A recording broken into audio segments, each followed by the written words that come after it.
Welcome back. Fun morning so far. Always a pleasure when we can have Mike Keith, voice of the Titans, on the show. Chris Doering, by the way, of the SEC Network, going to join us at 12:20 today. A lot going on in the SEC. I texted Lucas either last night or this morning, but I can't remember. And I said, hey, I didn't punt on the Brian Harsin thing, but one, we had loaded lines about Malik Willis, which really made me sad. If I can be totally honest, because it was like the third most, maybe the fourth most interesting thing about the Titans-Texans games was Malik, and that's all anybody wanted to talk about. Now, I get it. It's your guys' show. I'm just the dummy with the microphone in front of it, facilitating the conversation for you all. Totally understand that, but it made me sad. I think it speaks to more how used to a performance like that by Derrick Henry fans are by now.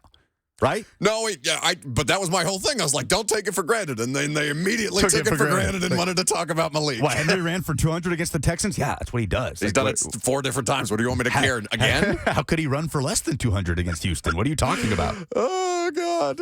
It is a frustration. But anyway, I told him because Brian Harsin got fired yesterday, and we made mention of it. It happened right around the time that we had Mike Vrabel's press conference, and we were waiting for Tannehill updates. So I said, all right, we'll do the thing where Robert runs me over with the breaking news sounder. We'll say Brian Harsin got fired, and we'll talk about it tomorrow. So Chris Doering at 12:20 to go through the bleep show that is the Auburn Tigers and talk about the Vols at Athens on Saturday. Spicy, number 1 and number 2. But in the meantime, we got to open up the circus tent. We got to get you in here for your calls on winners and losers of the sports weekend.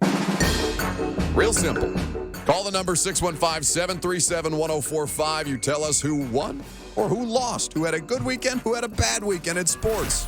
Real high-level stuff. There was the trap door. There was Brian Harsin. He went right down it.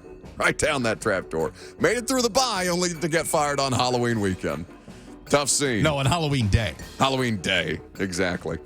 My winner of the weekend is Arthur Juan Brown. I got a text on my way to the stadium because obviously the Titans played the afternoon game, one of the afternoon games. And I'm going to read you specifically the text. I will not disclose the name. But it was a text from somebody in my life who said, John Robinson punching the air right now. It didn't say who, but it said 3 tutties first half. And I said, AJ, question mark? He said, yes, turn on your television. Now, I didn't get to see it until probably after prime time, after I got home at Sunday Night Football halftime, because they're just running highlights. And the way that this man just absolutely went out there and demoralized about poor number 39. Poor number 39 was in coverage on him twice and got bodied on the second one where AJ catches it over one defensive back and just runs over the other guy. 6 catches. Woo!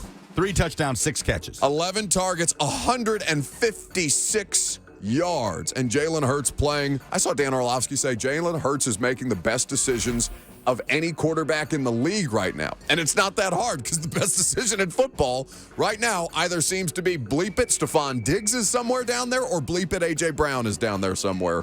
And A.J., man, a winner of the sports weekend without question. My winner of the sports weekend, people who wear Halloween costumes to work, and it actually works, like Grant Williams, Boston Celtics forward, VFL.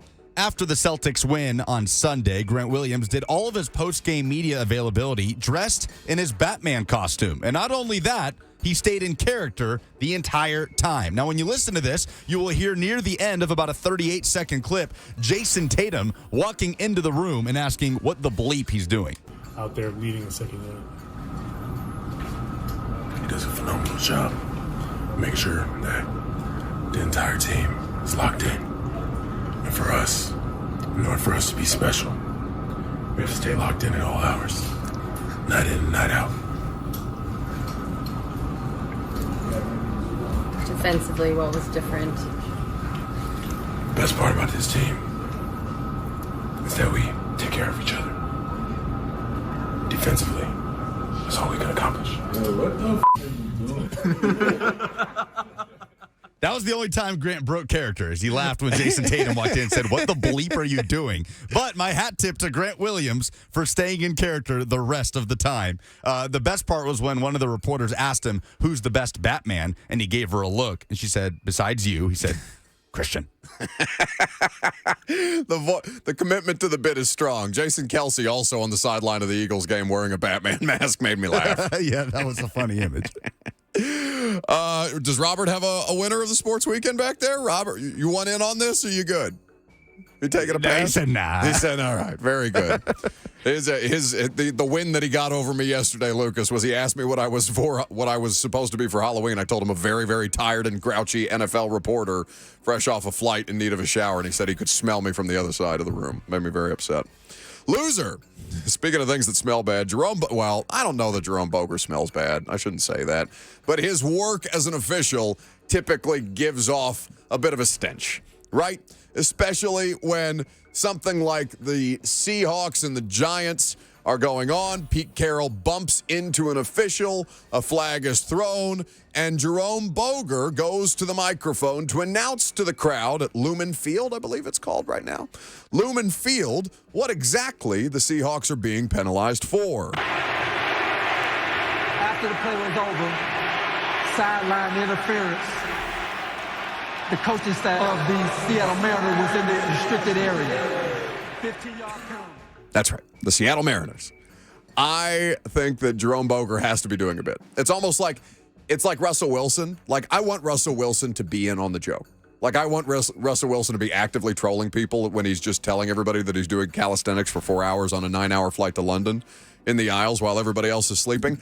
I want them to be, it's so bad that I want them to just be actively trolling all of us, because you can't possibly be this corny in the case of Russell or this bad at your job in the case of Jerome Boger. And somebody told me in the press box that his son is now an NFL official. Oh, no. Nepotism from the Boger family? Really? That's what we're going to allow in the NFL? Get the hell out of here. Losers of the sports weekend. It's almost acceptable if it's a Raiders game and he says Oakland, right? Like that. I do that. Yeah, broadcasters I forgive do that. you if you say the San Diego Chargers. I will. Absolutely. But like a wrong sport, man. What They're are we not even in the doing? World Series. My goodness. Like next he's going to say Seattle Supersonics. That honestly would have been funnier. That would have been funnier. My loser of the weekend comes from what was the best game in the NFL of the weekend, and that was in Atlanta. Falcons and Panthers, an overtime game that Atlanta wins to stay at the top of the NFC South like we all predicted. I haven't seen it yet, but I was following along on social media as it went to overtime, and I heard it was that sicko account for college football. Sickos Committee. They were really excited about what was happening between Carolina and Atlanta. Well, I think the Houston Titans game was the real sicko bowl of the weekend in the NFL. But P.J. Walker with a laser threw that thing 60 yards to the end zone in the dying seconds for DJ Moore, a touchdown, and the game-winning extra point lines up with a handful of seconds on the clock. Eddie Pinheiro shanks it. Panthers get the football on their second possession of the game in overtime, I should say. 32-yard field goal, chip shot, almost the same distance as an extra point to win it. Shanks it. Atlanta Falcons win the game with a field goal late, and they remain at the top of the division. Eddie Pinheiro is my loser of the weekend. Now, I haven't seen it yet, but I heard DJ Moore got a bonehead taunting penalty in the middle of that made the try from Pinheiro much more difficult than it otherwise would have been. Is that accurate? Oh, I would have to look into that. Okay, because I haven't seen the game itself yet. I'm going to probably watch it back before I talk to Greg tomorrow. I was watching the fourth quarter, but in the overtime period, I was watching the play-by-play on NFL Jesus, and it just said 32-yard field goal, no good. But NFL Robert, Jesus, for people who are unaware, is GSIS. It is the thing that we all use during games. Robert might have some input. Okay, so for the Panthers, when he scored, he got a penalty for taking his helmet off in the field of play, like a la Diggs, a la Stephon Diggs, Minnesota Miracle. But the only problem was he was not in the field of play when he took his helmet off. So the referees have backed it up now and said that he should not have gotten a penalty for the field goal. Oh, goodness. That's terrible. So the extra point is what got backed up. Correct. He still missed a 32-yard field goal in overtime that could have won the game. Yeah, you can't have that. Cannot do that. Okay. Eddie Pinheiro, loser of the sports week.